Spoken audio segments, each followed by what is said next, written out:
Haleluya, puji Tuhan. Kita berterima kasih kepada Tuhan buat waktu dan kesempatan yang Tuhan masih berikan dan percayakan kepada kita untuk kita dapat beribadah pada hari ini. Mari sama-sama kita tundukkan kepala sebelum kita mulai ibadah pada hari ini. Bapa yang ada di dalam surga, kami mengucap syukur buat segala anugerah, kasih dan kemurahan Tuhan. Kami berterima kasih buat segala kebaikan Tuhan, buat kekuatan yang Tuhan berikan di dalam setiap kehidupan kami, buat kesehatan yang Tuhan juga berikan bagi kami, kalau kami boleh ada pada hari ini. Walaupun kami boleh berada di tengah-tengah keadaan dunia yang kurang baik, tapi kami percaya Tuhan Yesus, kuasa-Mu tetap sama, dahulu, sekarang, bahkan sampai selama-lamanya. Dan kami percaya kuasa yang sama itu akan memberikan kekuatan kepada setiap kami yang dalam keadaan lemah, bahkan menyembuhkan pada setiap kami yang dalam keadaan sakit. Tuhan berikan kesembuhan. Terima kasih Tuhan Yesus. Urapi kami semua dengan kuat kuasa-Mu. Satukan kami di dalam roh-Mu. Satukan kami di dalam kasih-Mu. Kami siap untuk meninggikan, mengagungkan, menyembah Engkau, Allah kami yang hidup. Terima kasih banyak Tuhan Yesus. Urapi juga bagi hamba-Mu yang akan menyampaikan isi hati-Mu. Kami siap menerima berkat kekuatan yang baru daripada firman-Mu. Di dalam nama Tuhan kami Yesus Kristus, kami sudah berdoa dan mengucap syukur. Haleluya. Amin.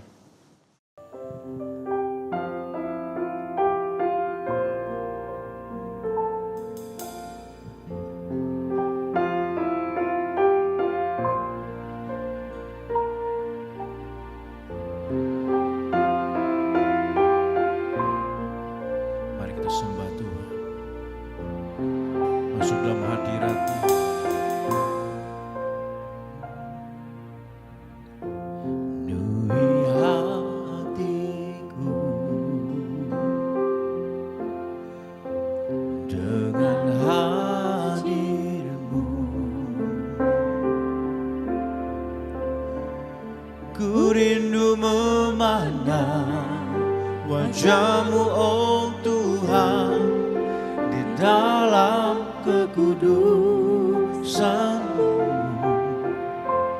Bawaku dekat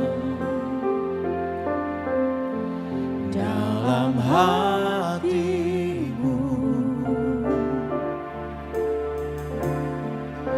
Ku rindu mendengar suara-Mu, oh Tuhan, di tempat kudus-Mu sekarang. Ku rasakan kasih-Mu dan indahnya kekudusan-Mu, penuhi dengan kasih-Mu, diam di hadirat-Mu. Ku mengangkat tanganku dan ku bersyukur menyembah-Mu, penuhi dengan kasih-Mu,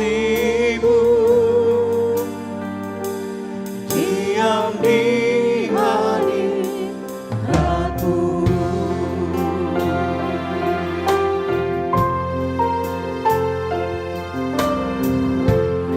Penuhi hatiku dengan hadirat-Mu.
rasakan kasih-Mu.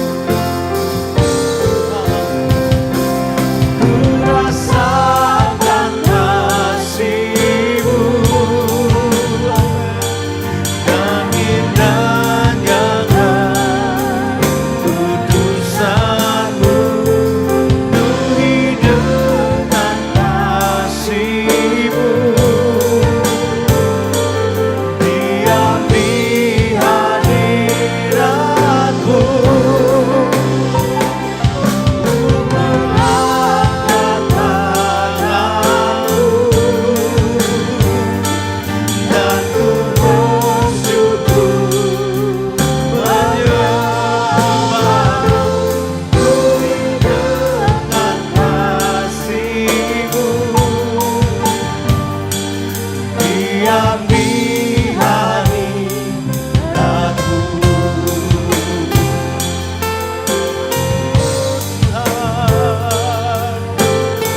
Kami rindu bersekutu dengan-Mu, Tuhan.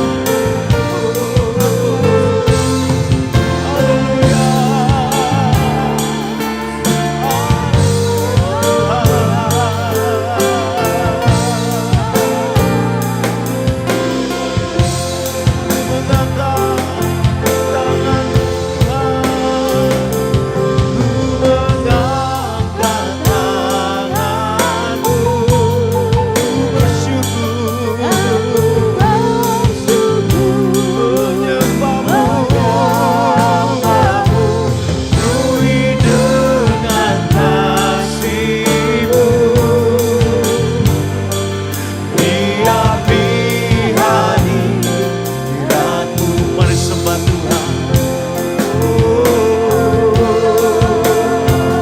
Haleluya, Tuhan. Kami rindu hadirat-Mu, penuhi kami,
Mari kita angkat tangan kita.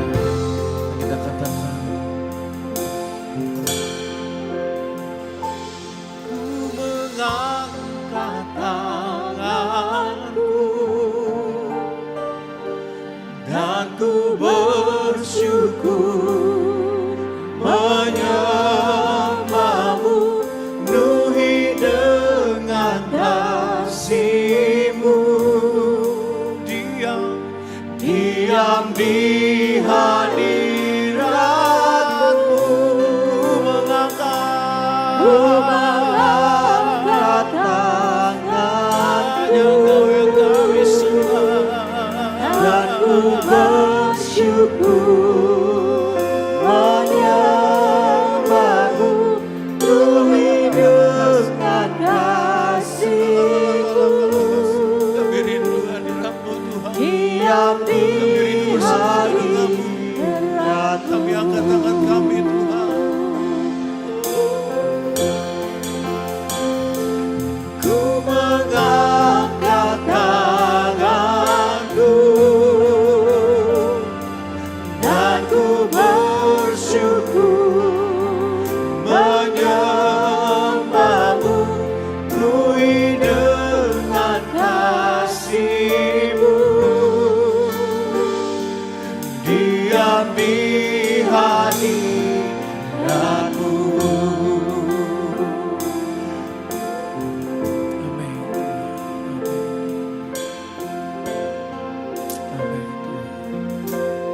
syukur untuk kebaikan-Mu Tuhan.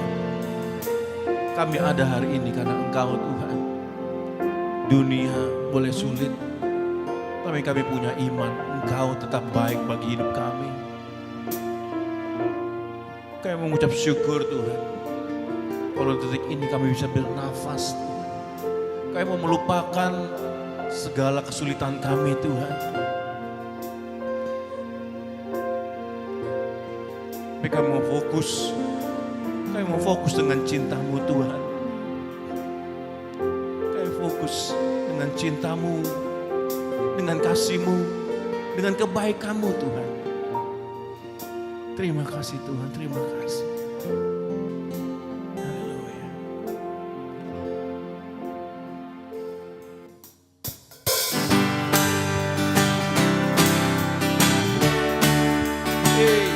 Mari kita memuji Tuhan.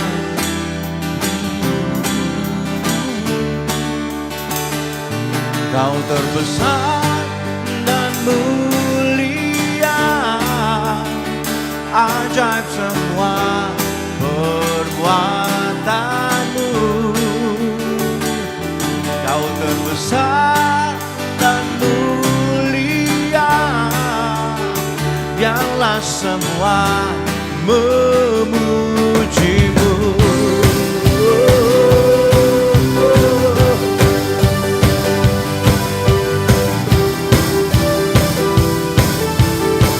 Segenap hati kami Tuhan, segenap hati aku memuji, segenap jiwa aku bernyanyi, karena Roh-Mu ada dalamku Tuhan. Ku angkat tanganku memuji, ku angkat suara dan bernyanyi, karena Roh-Mu ada dalamku Tuhan.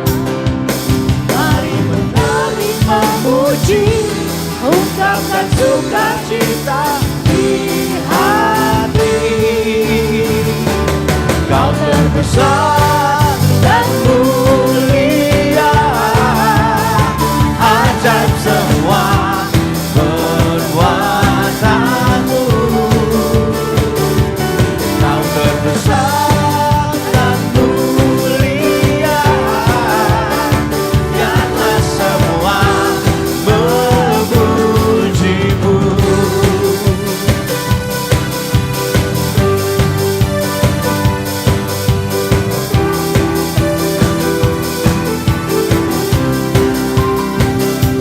Segenap hati aku memuji, segenap jiwa aku bernyanyi, karena Roh-Mu ada dalamku Tuhan.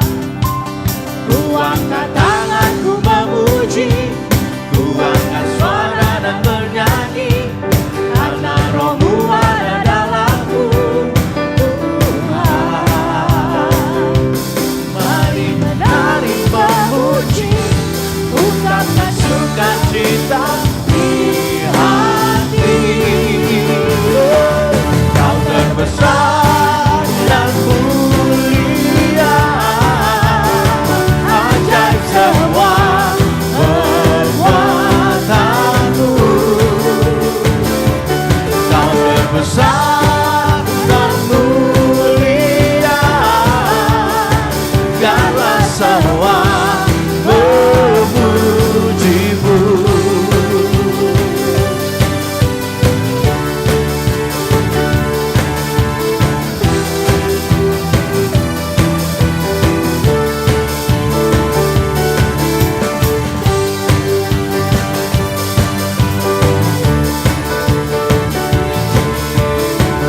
Kau terbesar Tuhan,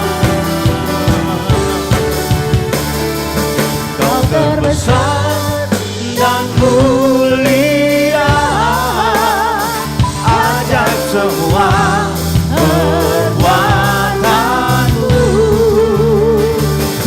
Kau terbesar dan mulia, biarlah semua memuji-Mu. Biarlah semua memuji-Mu. Biarlah semua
Rajaku dan sahabatku,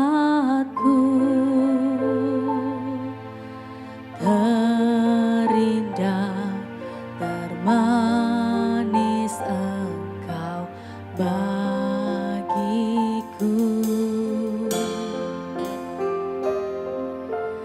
Ku sembah Kau dalam roh dan kebenaran.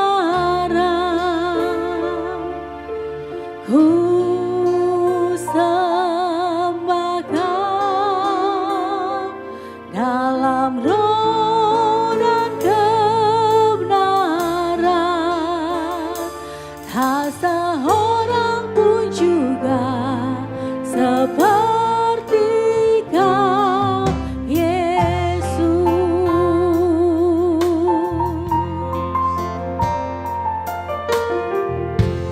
Kerinduanku datang padamu, Allah mulia, mawar syar'i ku cinta.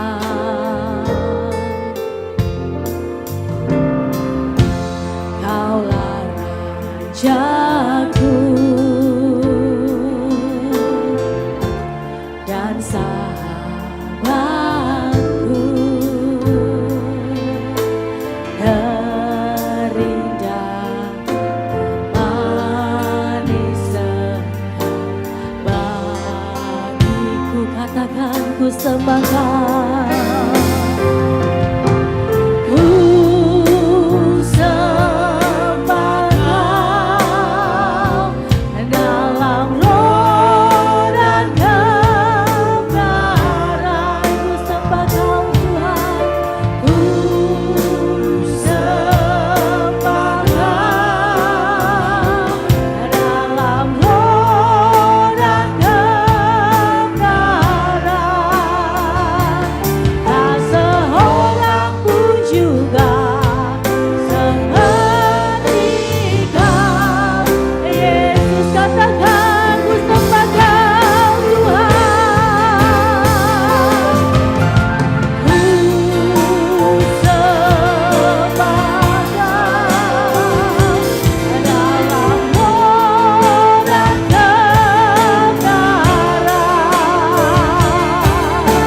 Ku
lagi ku sembah Kau Tuhan.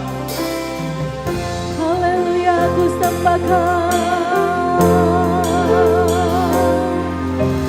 Ku sembah Kau dalam roh dan kebenaran. Ku sembah Kau dalam roh dan kebenaran. Tak seorang pun juga seperti Kau, tak seorang pun juga seperti Kau, tak seorang pun juga seperti Kau. Yesus, katakan Kau Allah yang besar, Kau Allah yang besar, ajaib dan mulia. Kau Yesus yang selalu membuatku terpesona. Segala pujian bagimu ya Tuhan. Hanya Kau yang layak diagungkan. Kau Allah yang besar, Kau Allah yang besar, ajaib dan mulia. Kau Yesus yang selalu membuatku terpesona. Segala pujian bagimu ya Tuhan. Hanya Kau yang layak kuagungkan. Hanya Kau yang layak kuagungkan. Hanya Kau yang layak kuagungkan.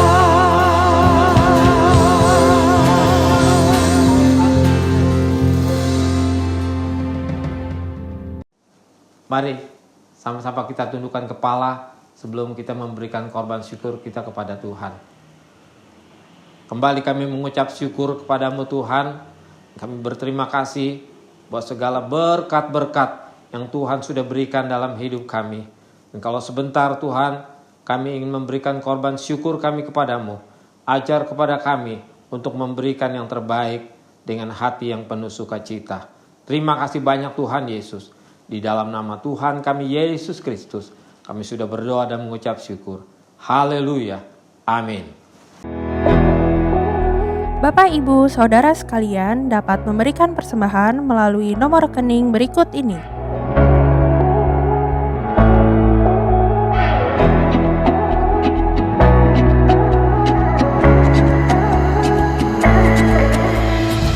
Bapak Ibu juga dapat menabur untuk pembangunan Ambon melalui rekening berikut.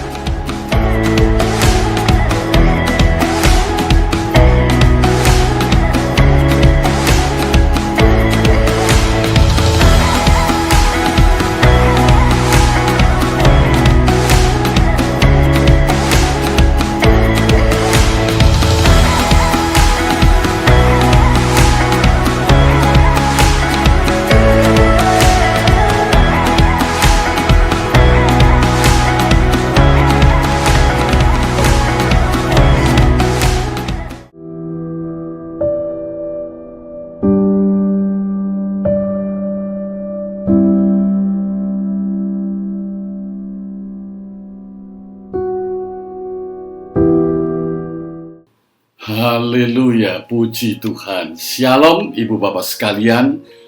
Kita bersyukur kembali kita datang beribadah kepada Tuhan. Mari kita merendahkan hati, kita datang pada Tuhan, kita satukan hati untuk berdoa. Bapa di dalam surga, kami berterima kasih. Tuhan selalu berikan kepada kami kesempatan dan waktu untuk kembali mendengar suara Tuhan secara khusus di dalam ibadah hari ini. Mari Tuhan berkati ibadah kami, berkati ibadah ini dari awal hingga akhirnya, berkati setiap kami yang datang kepada Tuhan untuk beribadah dengan lapar dan haus untuk kembali datang pada Tuhan. Biar Tuhan tuntun setiap kami melalui kebenaran firman-Mu. Berkati dan urapi hamba-Mu, Kau pakai untuk menyatakan isi hati-Mu sesuai dengan kebenaran firman Tuhan. Kau jamah setiap hati jemaat yang hadir dalam ibadah hari ini. Kau jamah hati mereka. Kalau ada hati yang keras, Tuhan lembutkan, bawa mereka untuk datang kepada Tuhan, terus mendekat kepada Tuhan. Kalau ada hati yang lemah, Tuhan kuatkan. Kalau ada tubuh yang sakit, dalam nama Yesus, oleh kuasa bilur darah Yesus, disembuhkan. Berikan pada setiap kami satu kelegaan, satu peaceful, satu damai sejahtera. Dalam nama Yesus kami berdoa dan bersyukur. Haleluya. Amin. Puji Tuhan, puji Tuhan. Seandainya kita tidak ada dosa atau manusia tidak jatuh dalam dosa, pasti kehidupan kita hari ini tidak akan seperti apa yang sedang kita alami sekarang. Pasti itu, pasti berbeda. Saya pernah merenungkan sendiri bagaimana seandainya kalau saya ini tidak ada dalam ikatan belenggu dosa, lahir tanpa dosa. Ternyata saya sulit membayangkan. Jadi hidup sebagai orang berdosa kemudian ingin berubah menjadi seperti yang Tuhan inginkan, itu memang bukan perkara yang mudah. Saya katakan saya sulit membayangkan karena saya mempelajari Alkitab dan saya mempercayai Alkitab dan Alkitab mencatat Adam dan Hawa tanpa dosa itu pun sulit ternyata hidup itu. Sulit. Sampai akhirnya dia jatuh dalam dosa. Sulit untuk menghidupi suasana atau situasi untuk mengikuti apa yang menjadi kehendak Allah, ternyata sulit. Karena ternyata di sekitar kita, di alam semesta ini, ada yang namanya pencuri yang selalu mengintai kita, yaitu si iblis yang selalu menipu kita, berusaha memperdayakan kita. Dan katakan pencuri itu datang hanya untuk mencuri dan membinasakan, tapi Tuhan datang memberikan hidup dan hidup itu berkelimpahan. Nah, puji Tuhan. Nah, waktu orang membaca Alkitab dan mendengar atau membaca atau memahami hidup berkelimpahan, terus pikirannya sesuai dengan keinginannya dia, dan dia lupa bahwa keinginan yang muncul dari dalam hatinya dan kemudian membuat satu framing atau membuat suatu gambaran, suatu pemahaman tentang kelimpahan, dia lupa kalau gambaran yang dia buat itu sendiri tentunya tercemar oleh keinginan-keinginan berdosa, atau yang ingin saya katakan keinginan-keinginan natur manusia sejak awal manusia itu lahir di dunia. Apa natur itu? Natur itu yang namanya kedagingan, karnal, dikatakan dalam bahasa yang lain karnal, kedagingan. Mari saudara, hari ini kita akan belajar dari Alkitab tentang apa yang melekat pada setiap manusia secara natural, yang kita diperdaya rupanya untuk situasi itu, untuk keadaan itu, yaitu namanya kedagingan natural, di mana kondisi manusia yang sudah terpisah sama sekali dari Allah. Jadi manusia natural itu adalah manusia yang hidup dengan kedagingannya, untuk kedagingannya. Tapi manusia Allah mengubahkan manusia yang natural itu menjadi manusia yang supernatural. Supernatural artinya karena dia menjadi anak Allah dan hidupnya kekal. Jadi yang itu kemudian yang disebut orang Kristen. Tapi tentunya menjadi orang-orang yang disebut orang percaya, orang Kristen, itu bukan satu peristiwa yang instan. Prosesnya dari manusia natural, kemudian menjadi Christian people, menjadi orang percaya. Nah, orang percaya pun ternyata ada orang percaya yang lemah seperti bayi, orang percaya yang kedagingan, dan orang percaya yang bertumbuh. Dan akhirnya orang percaya itu menjadi makin lama makin dewasa, menampakkan dirinya serupa dan segambar Kristus secara bertahap tentunya, dan itu disebut manusia-manusia yang dewasa atau manusia rohani. Jadi di dalam manusia yang disebut orang percaya, orang Kristen, itu ada yang disebut manusia kedagingan, jadi orang Kristen yang kedagingan, dan ada yang disebut manusia rohani, orang Kristen yang mewujudkan kehidupan serupa dan segambar Kristus. Kita akan melihat kebenaran Alkitab di dalam Efesus pasal 2 ayat yang pertama sampai dengan ketiga. Apa yang dikatakan Paulus? Kamu dahulu sudah mati karena pelanggaran-pelanggaran dan dosa-dosamu. Jadi Paulus mengatakan status natural kita ini adalah status orang-orang yang berdosa. Orang-orang yang melawan Allah. Orang-orang yang menentang Allah. Sehingga Paulus menggunakan istilah sudah mati. Artinya mati adalah berlawanan dengan Allah. Terpisah dari Allah. Kamu hidup di dalamnya. Nah, Paulus mengatakan, dan saya pikir pasti Paulus juga ngalami, kamu hidup di dalamnya karena kamu mengikuti jalan di dunia ini. Ya, kita sementara masih ada di dunia, jadi kita harus waspada. Jangan sampai kita tetap mengikuti jalan di dunia ini walaupun kita masih ada di dunia. Paulus mengatakan, kamu hidup di dalamnya. Kamu pernah ngalami. Karena yang kamu hidupi, yang kamu pikirkan, yang kamu putuskan, mengikuti jalan-jalan dunia, mengikuti prinsip-prinsip dunia, mengikuti pikiran-pikiran dunia, pikiran yang dilahirkan oleh manusia-manusia yang saya sebut manusia alami tadi, yang keinginannya jelas sudah tercemar oleh dosa. Karena kamu mentaati penguasa kerajaan angkasa, yaitu roh, yang sekarang sedang bekerja di antara orang-orang durhaka. Nah, Paulus mulai menunjuk ada suatu unsur yang sifatnya tidak nampak. Yang disebut di sini adalah penguasa kerajaan angkasa. Roh-roh. Jadi musuh kita adalah bukan musuh yang nampak. Lawan kita, maksudnya lawan kehidupan kita sebagai manusia rohani, sebagai orang percaya, sebagai orang yang sudah dilahirkan kembali, orang yang lahir baru, bukan yang nampak, tapi yang tidak nampak. Sadar nggak saudara? Ada penguasa kerajaan angkasa, yaitu roh tidak nampak, yang sekarang terus-menerus bekerja. Sedang itu kalau diterjemahkan pakai bahasa Indonesia, terus-menerus bekerja di antara orang-orang durhaka. Terus-menerus maksudnya, baik pagi, baik siang, baik malam. Baik kita tidur, baik kita terjaga. Kita tahu rahasia ini, saudara renungkan baik-baik. Jadi hidup kita ini ada dalam lingkungan yang dikuasai oleh setan. Sebetulnya yang kita hadapi adalah roh-roh itu tadi. Penguasa kerajaan angkasa. Roh-roh yang mempengaruhi kita supaya kita tidak mendekat kepada Tuhan, tetapi memilih jalan menjauh dari Tuhan, tapi nikmat. Menikmatinya.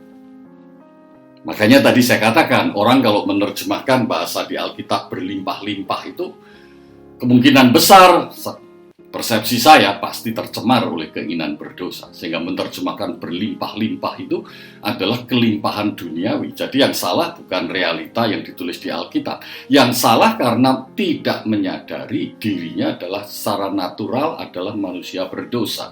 Keinginannya berdosa. Berdosa artinya melawan Allah, bertentangan dengan Allah. Sebenarnya dahulu kami semua juga terhitung di antara mereka. Artinya asal-usulnya sama. Semua manusia berdosa. Ketika kami hidup di dalam hawa nafsu daging. Nah, di sini dijelaskan. Jadi yang dimaksud dengan kami semua terhitung di antara mereka, yaitu kita menghidupi berdasarkan satu dorongan yang timbul dari dalam hati, satu minat yang muncul dari dalam hati, dan minat itu namanya hawa nafsu, dan hawa nafsu itu namanya kedagingan. Dan menurut kehendak daging dan pikiran kami yang jahat.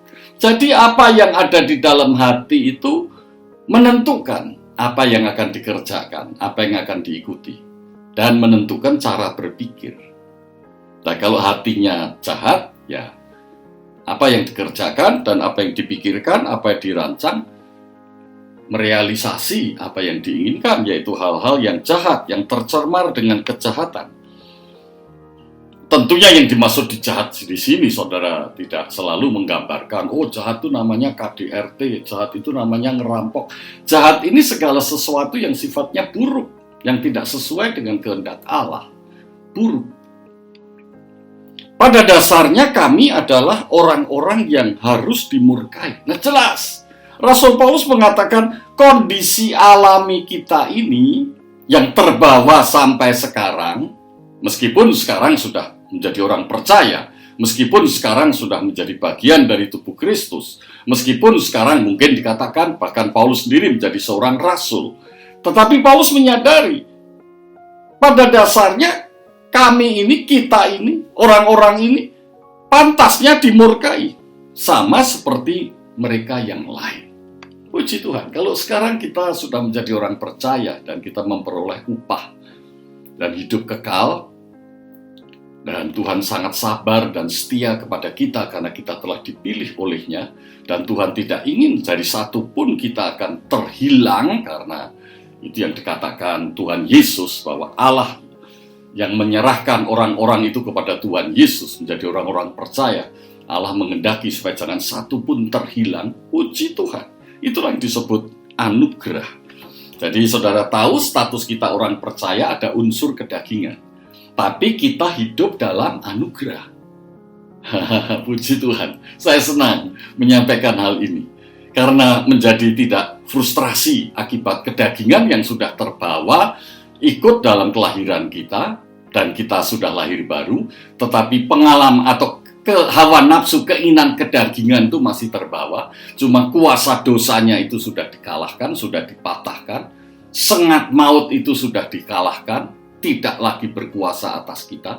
Tapi keinginan yang muncul akibat dulu kita menjadi manusia yang terpisah dari Allah, itu masih ada.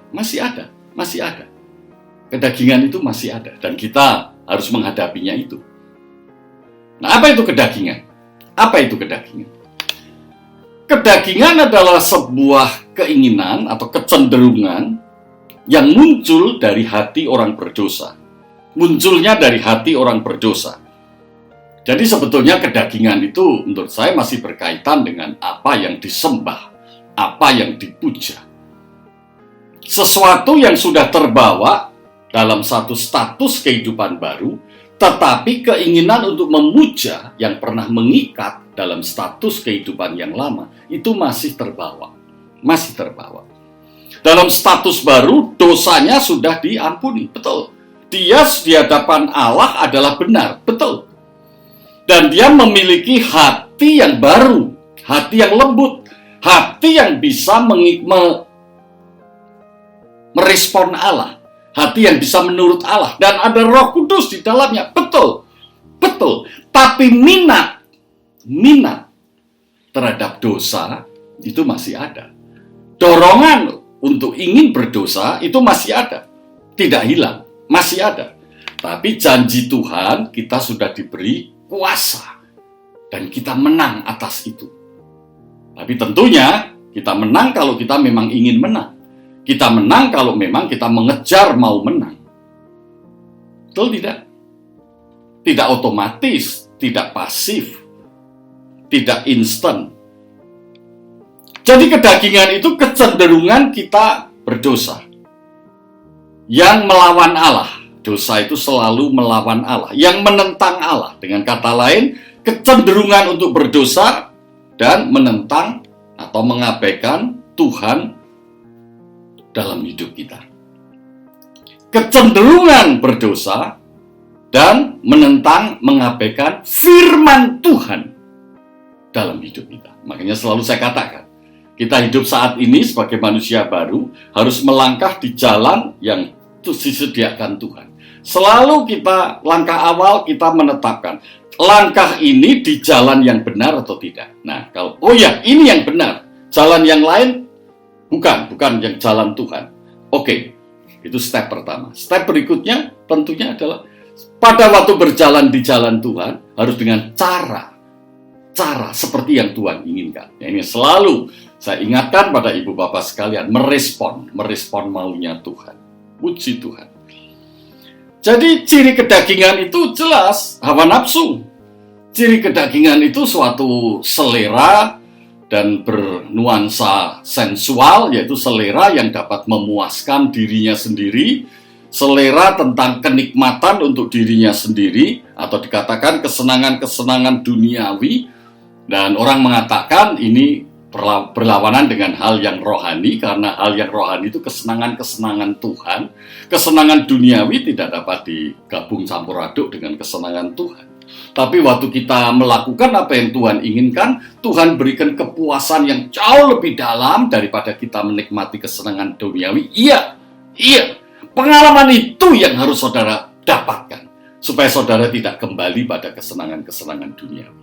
Pengalaman memperoleh atau mengalami satu kepuasan yang jauh lebih dalam, sukacita yang jauh lebih dalam.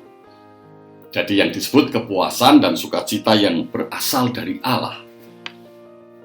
Jadi ciri kedagingan itu adalah ciri-ciri yang berlawanan atau bertentangan apa yang Allah inginkan. Tidak semua yang mendatangkan saudara senang, kemudian saudara mengatakan damai, itu tidak seperti, semua itu tidak seperti apa yang Allah inginkan dengan kata-kata damai dan sukacita. Tentunya dengan kedagingan itu muaranya atau pusatnya adalah menyenangkan dirinya sendiri. Yang disebut diri sendiri adalah pengalaman-pengalaman yang pernah merasakan nikmatnya dosa itu tadi. Dan semuanya itu adalah sifatnya sementara, tidak membawa pada kehidupan yang kekal. Artinya tidak seperti damai sejahtera dan sukacita yang sangat dalam. Artinya sementara itu masih tergantikan. Kalau damai sejahtera dan sukacita yang datangnya dari Allah dan yang saudara terima dan alami dan ada dalam hidup saudara, itu tidak tergantikan. Sebab itu walaupun orangnya menderita, dia tidak kapok-kapok. Saudara masih ingat tentang Paulus. Puji Tuhan, puji Tuhan. Saudara, hidup kita adalah hidup yang telah ditebus oleh darah Yesus melalui kematian Yesus di kayu salib. Dan Yesus bangkit di hari ketiga dan dia naik ke surga, duduk di sebelah kanan Allah Bapa, terus berdoa bersyafaat buat kita dan dia berjanji akan datang kembali. Dan Roh Kudus dicurahkan untuk kita, untuk menjadi penolong kita, pendamping kita, untuk menjadi penuntun kita, untuk menguatkan, menghiburkan, menginsyafkan kita akan segala dosa dan mengingatkan kita akan kebenaran dan kebenaran. Supaya hidup kita itu berhasil di dunia ini, supaya hidup kita di dunia ini terus bertumbuh. Karena Tuhan membutuhkan kita ada di dunia. Tuhan pernah kehilangan kita waktu kita berdosa, tapi Tuhan telah bawa kita untuk kembali. Amin, saudara. Dan kita dijadikan domba-domba di mana Kristus adalah gembala agung kita. Dan karena itu hidup kita selama di dunia adalah hidup yang harus menyenangkan Tuhan. Artinya menyenangkan Tuhan apa? Menyenangkan sesuai dengan selera Tuhan. Seringkali saya lihat banyak orang menyenangkan Tuhan, tapi seleranya selera manusia yang naturnya, awalnya adalah natur orang berdosa. Dan setelah menjadi orang Kristen manusia baru, natur yang berdosa itu seleranya masih bersama-sama dia, yang harus dia perangi, yang harus dia kalahkan. Pengaruh selera itu harus makin lama makin sedikit. Nah, melawan atau memerangi atau melepaskan selera minat yang kedagingan ini harus kita lakukan terus-menerus. Nah, itu yang kemudian dikatakan kita bertumbuh dalam Tuhan. Kalau kita tidak melakukan itu, kita tidak bertumbuh dalam Tuhan. Karena bertumbuh dalam Tuhan, kita harus menghidupi seleranya Tuhan. Selera keinginannya Tuhan, kehendaknya Tuhan. Artinya selera kita harus merespon kehendak Tuhan. Sangat berbeda. Dan itu harus kita lakukan dengan sengaja. Memang selera duniawi itu harus kita kalahkan, artinya kita tidak ikuti. Kalahkan itu artinya bukan ditengging, bukan. Kalahkan itu bukan dipelototin terus suaranya keras, terus kakinya gerak-gerak seperti nendang-nendang, seperti mengusir kucing, begitu bukan. Mengalahkan itu artinya kita tidak lagi sentuh itu. Kita mengatakan, saya tidak mau lakukan itu. Saya mau lakukan yang seperti Tuhan Yesus lakukan. Seperti itu yang dikerjakan. Dan itu yang membawa kita bertumbuh dalam Tuhan. Bertumbuh dalam Tuhan itu penting, karena selama di dunia ini kan tadi dikatakan iblis, roh-roh penguasa kerajaan di angkasa itu kan ada. Dan itu semua akan merenggut kita, karena pencuri itu datang, pencuri itu akan menghancurkan. Pencuri itu datang, pencuri itu menipu. Pencuri itu datang, pencuri itu akan merusak. Pencuri datang, pencuri itu akan membinasakan. Jadi bertumbuh itu penting, karena dengan bertumbuh kita menghindari intimidasi setan, menghindari kematian akibat kedagingan kita. Bertumbuh itu artinya berjalan dalam sebuah kehidupan yang dirancang oleh Tuhan, sesuai dengan rencana Tuhan dan keinginan Tuhan, dan jalan itu penuh kedamaian. Suatu jalan yang menuju pada kehidupan yang kekal. Dan selama kita berjalan, Tuhan menyediakan yang namanya damai sejahtera dan sukacita, yang berbeda dengan kesenangan-kesenangan duniawi.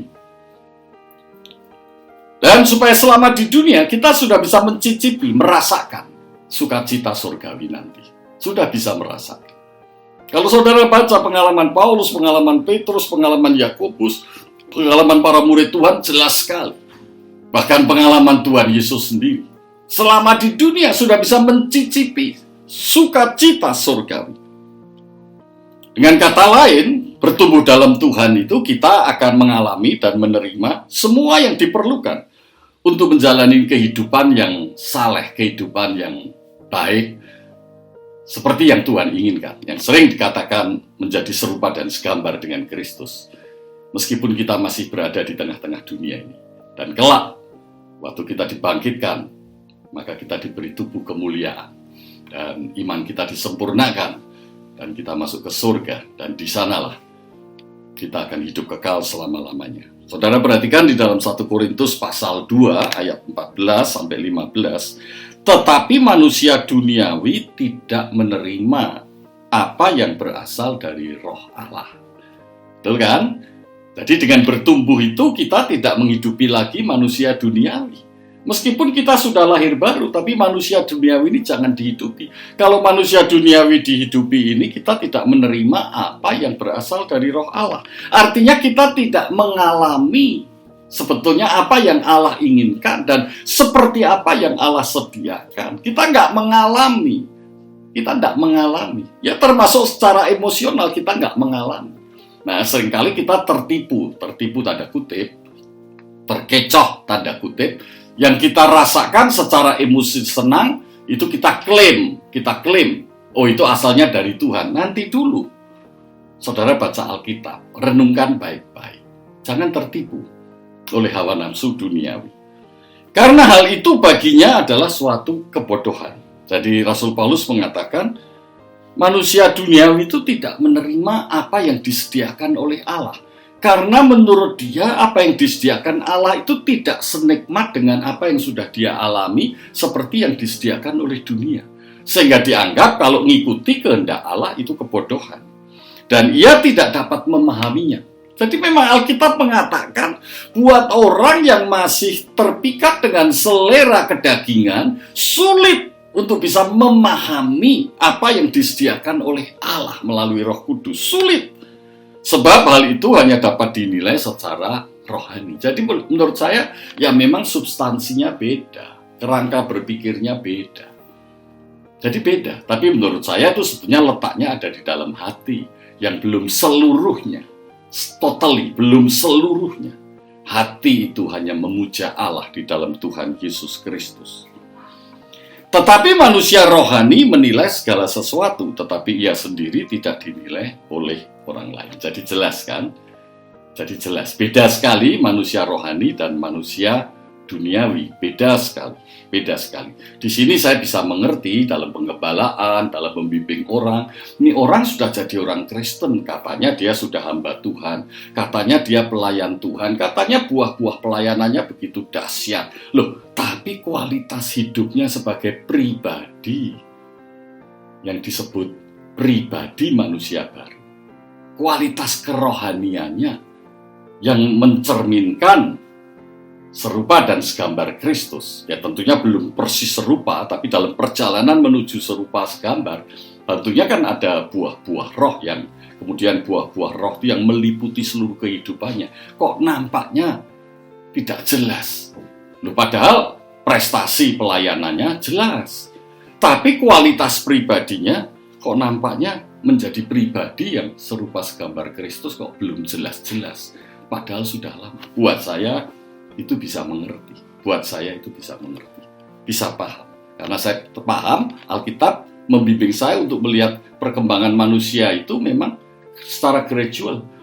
Tapi walaupun secara gradual, manusia itu memang dikehendaki Allah untuk terus secara sengaja. Seperti orang bertanding, sebab itu dikatakan seperti orang bertanding, seperti orang menanam, seperti petani yang menanam, disengaja. Petani tidak hanya duduk-duduk di pagi hari, dan kemudian tahu-tahu setelah 3 bulan dia akan menuai, atau 4 bulan atau 5 bulan. Tidak mungkin. Seorang petinju tidak hanya ada di luar ring, apalagi hanya di kamar ganti, tahu-tahu dia dinyatakan menang dalam gelanggang tinju itu. Orang yang bertanding apapun namanya pertandingan, misalnya pelari, tidak hanya duduk-duduk kemudian tiba-tiba sampai di finish. Tidak.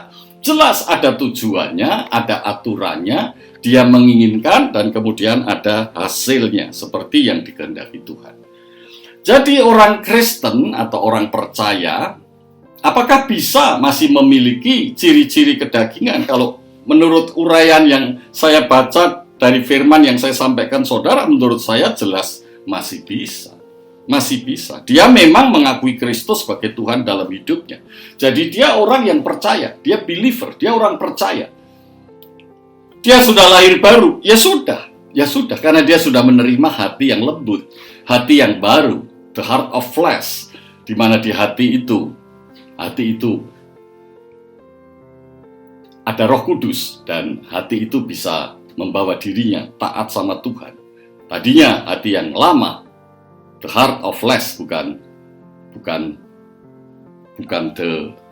the heart of flesh ya, bukan the heart of stone. Hati yang lama, the heart of stone, itu yang selalu melawan, selalu menentang, selalu memberontak. Ini sudah dirubah jadi hati yang lembut. Hati yang keras menjadi hati yang lembut. Hati lembutnya sudah ada. Dia sudah mengawali yang namanya awal hidup baru. Tapi hanya baru dari awal saja.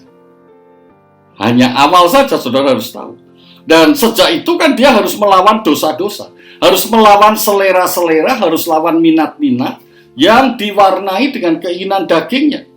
Nah, ini harus diperjuangkan. Nah, banyak orang Kristen tidak dibimbing untuk memperjuangkan. Banyak orang Kristen menolak dibimbing untuk memperjuangkan. Banyak orang Kristen tidak memperhatikan firman Tuhan dan Roh Kudus yang ada di dalam diri dia, yang menolong dia untuk memperjuangkan. Dia masih terpikat dengan selera kedagingan atau selera keduniawiannya. Nah, ini yang disebut namanya carnal Christian. Jadi orang Kristen yang masih duniawi, tapi dia orang Kristen.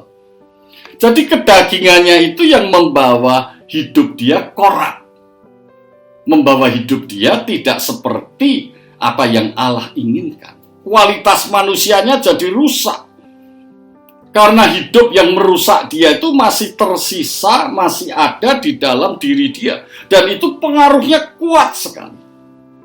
Selalu saya katakan buat saudara-saudara, ibu bapak sekalian, kan saudara dididik papa mama. Papa mama didiknya kan bukan menurut firman. Papa mama didiknya secara apa yang pernah papa mama alami menurut kakek nenek dan seterusnya. Secara tradisi, menurut dunia, menurut manusia. Itu yang namanya tradisi. Apapun namanya tradisi itu pengaruhnya kuat. Nah, kalau saudara tidak teguh dalam iman, artinya kalau saudara tidak bertumbuh, maka tentunya akan mengalami hambatan dan hambatan. Cirinya apa saudara tidak bertumbuh? Atau intinya apa yang membuat saudara tidak bisa bertumbuh atau tidak teguh? Karena saudara tidak mau menyerahkan diri kepada Tuhan. Sebab itu ciri ketaatan dan kerendahan hati itu menjadi penting. Jadi biarkan Tuhan itu bekerja leluasa di dalam hidup kita. Bersyukur, berserah, taat. Bersyukur, surrender, obedience.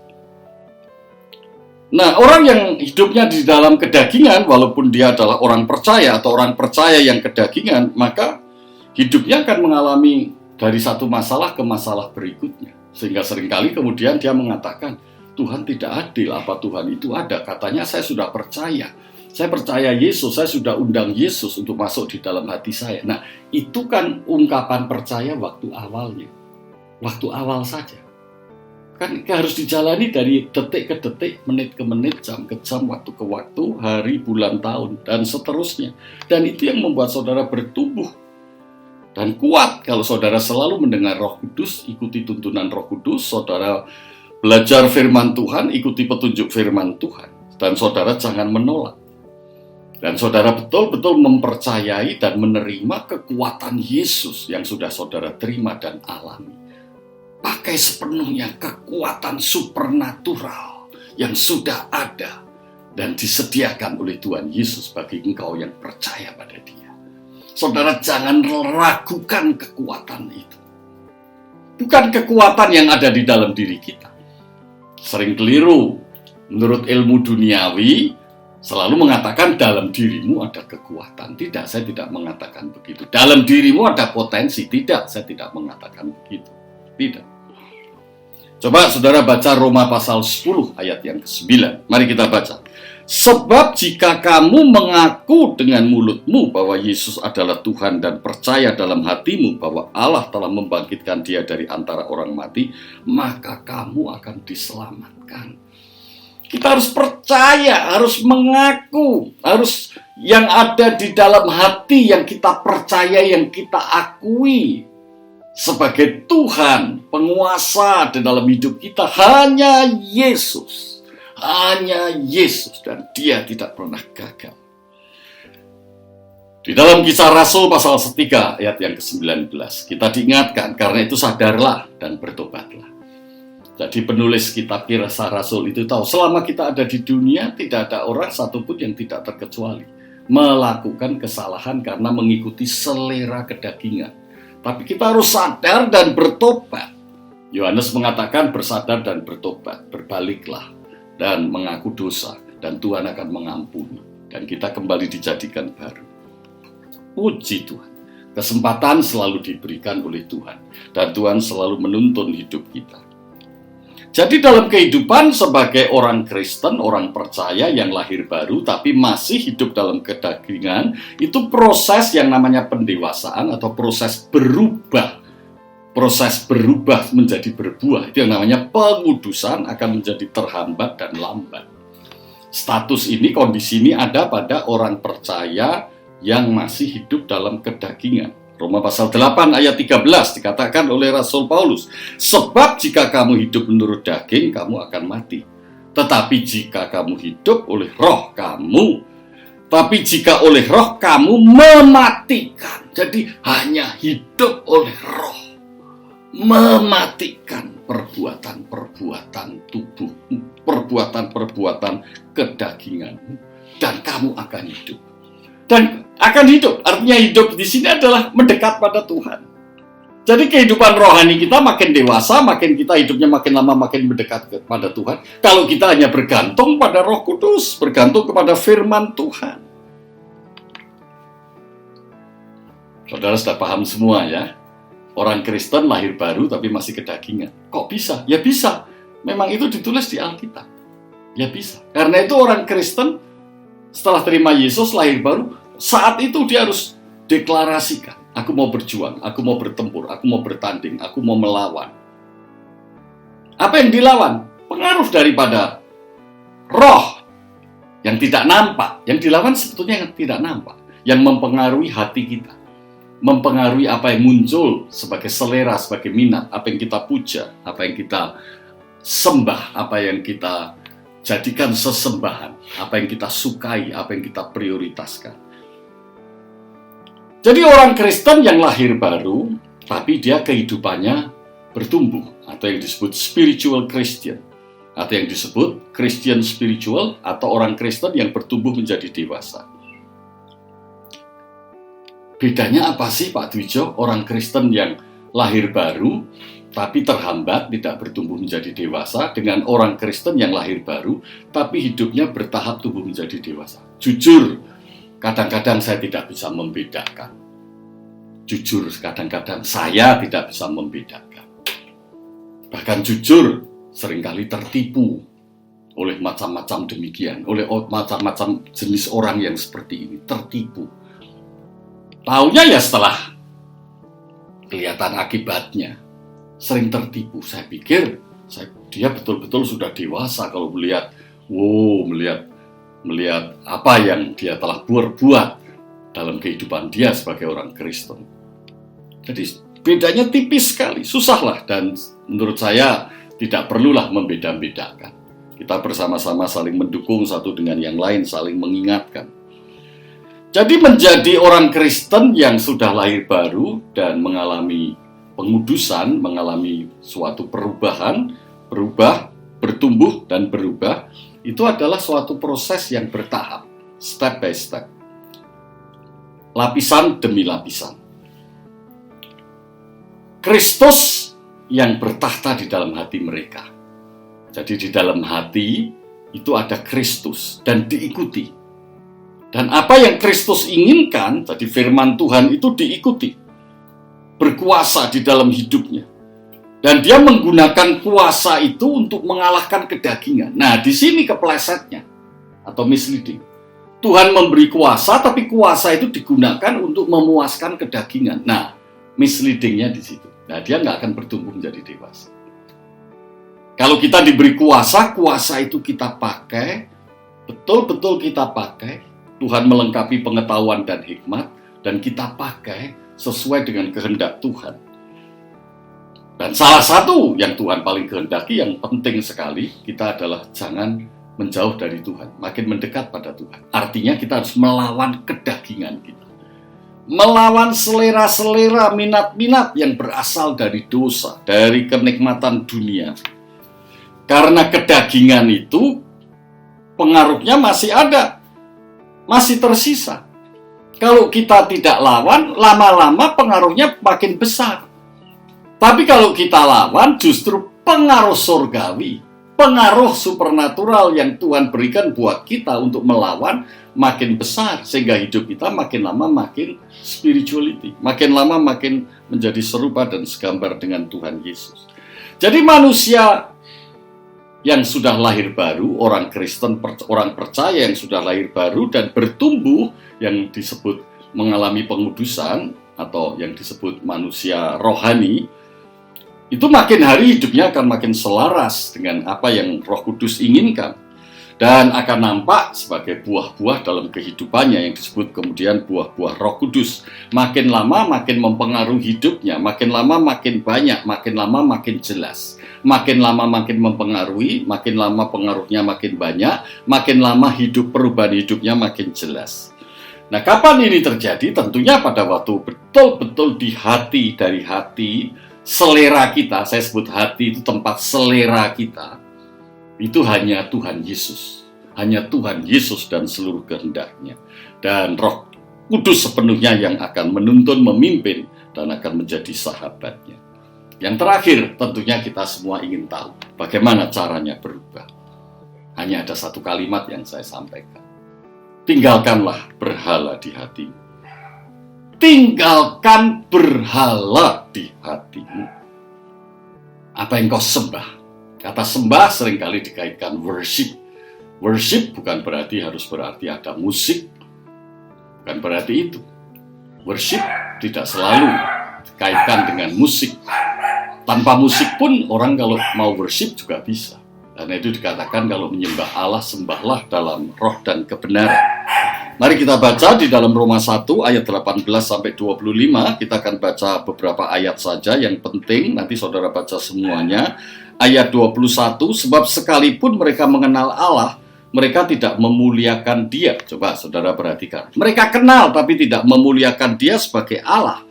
Ingat, memuliakan Dia sebagai Allah. Atau mengucap syukur kepadanya. Mengucap syukur, grateful. Mengucap syukur. Sebaliknya pikiran mereka menjadi sia-sia dan hati mereka yang bodoh menjadi gelap. Nah, waspada saudara. Waspada saudara.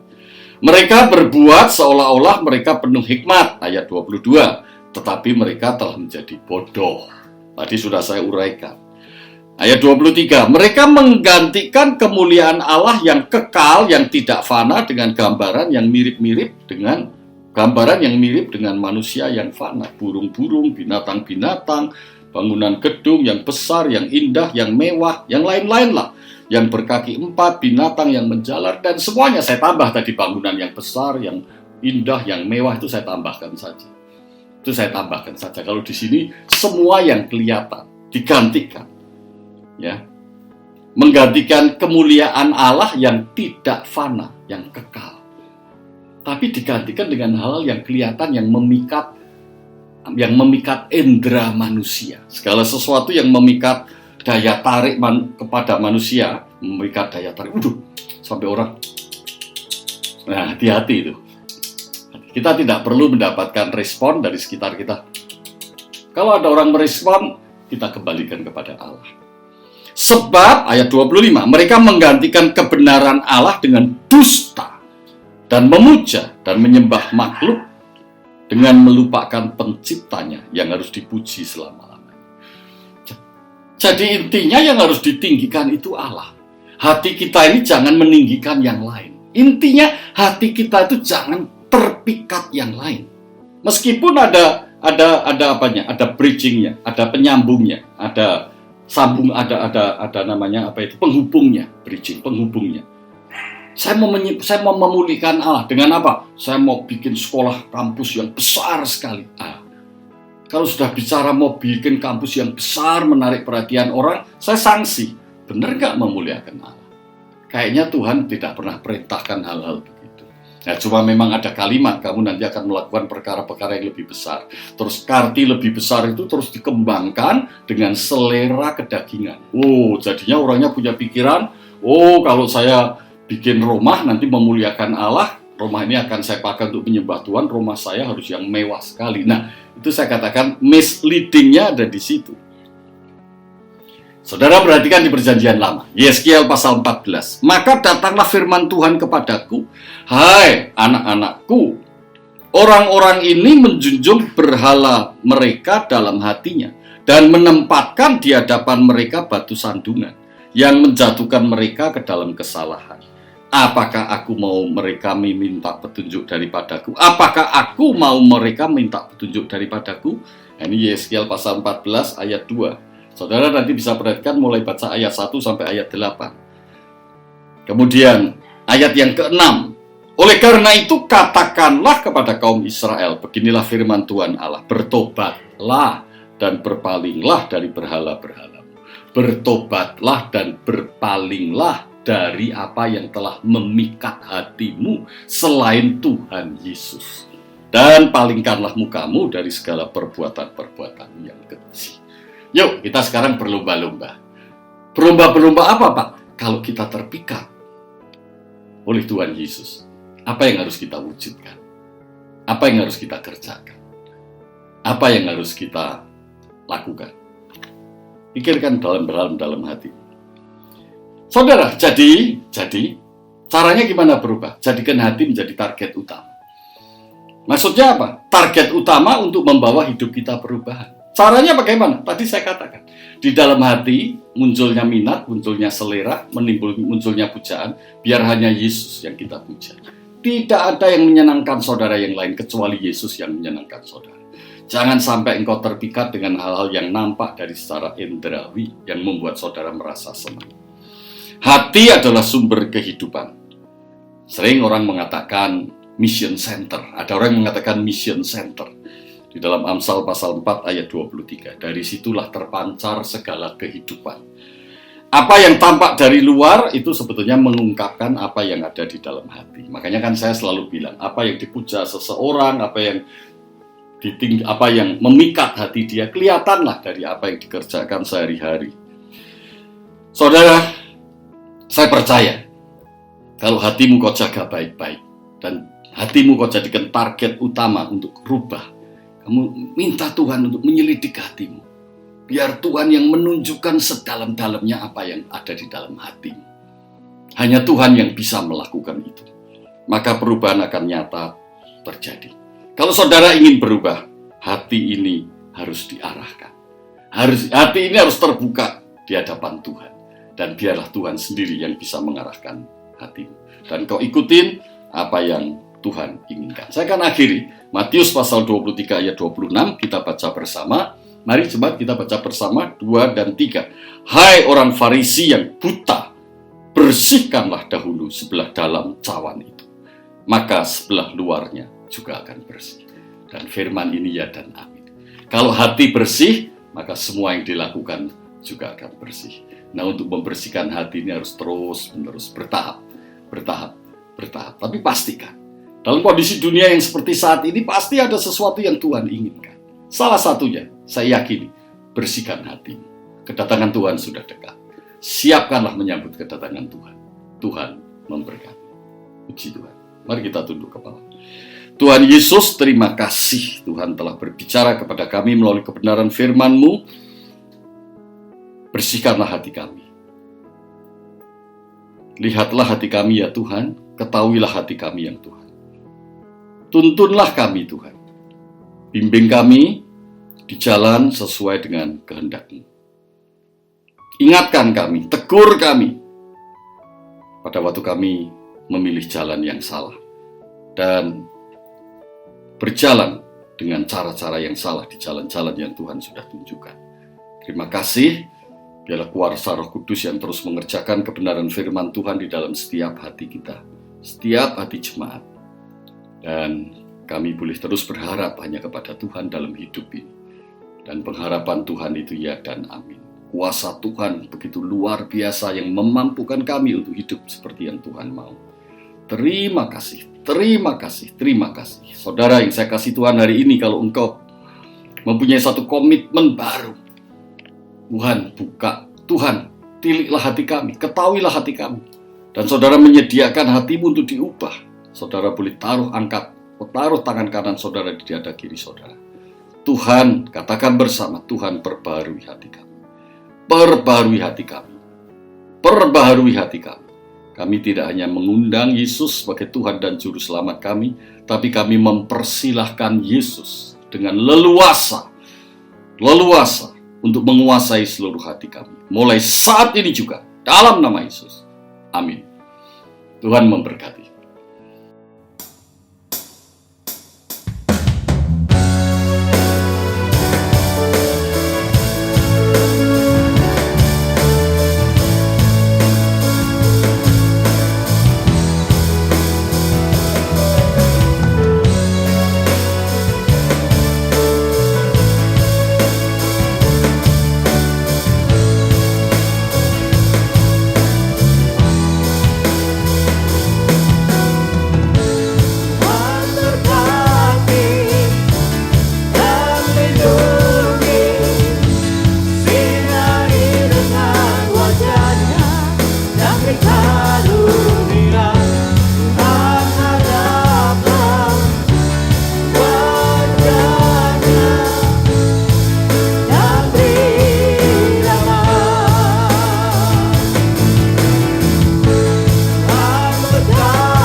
Mari saudara kita akhiri ibadah kita pada hari ini. Mari saudara semua bangkit berdiri. Kita siapkan hati kita, kita akan berdoa, dan saudara semua siapkan untuk menerima berkat Tuhan. Tuhan Yesus, terima kasih buat ibadah hari ini. Tuhan sudah memberkati kami. Tuhan sudah berbicara tentang hati, tentang kedagingan. Betapa pentingnya hati kami, supaya hati kami tidak dikuasai oleh hawa nafsu, minat-minat kehidupan lama, minat-minat. Bukan seperti apa yang Tuhan inginkan, tapi sebaliknya seperti penghulu, pemerintah, penguasa di angkasa. Sehingga kami hanya memikirkan hal-hal yang mementingkan diri kami. Tuhan, Engkau yang telah menebus dosa kami dan mengampuni segala dosa kami dan telah menjadikan kami benar, dan kuasa-Mu yang ada di dalam kami, yang luar biasa, menyangkutkan kami untuk terus-menerus berjalan melawan kehendak-kehendak kedagingan itu, dan kami akan terus bertumbuh makin hari makin menjadi seperti Engkau. Terima kasih Tuhan, terima kasih. Kehidupan rohani kami makin hari makin bertumbuh, makin menyatakan terang dan menjadi terang di tengah-tengah kegelapan dunia ini. Dalam nama Yesus kami berdoa dan bersyukur. Haleluya. Dan sekarang saudara-saudaraku yang kekasih, bukalah hatimu dan terimalah berkat Tuhan. Saudara-saudara yang dikasihi Tuhan, Tuhanlah yang melindungi dan memberkatimu selalu. Dan saat ini terimalah rahmat dan berkat Allah yang melimpah, kasih anugerah Tuhan Yesus Kristus, kuasa pimpinan persekutuan dan penghiburan Roh Kudus, mulai hari ini sampai selama-lamanya. Haleluya. Supaya diberkati dalam nama Yesus. Mari kita bersama katakan, amin. Tuhan memberkati. Shalom.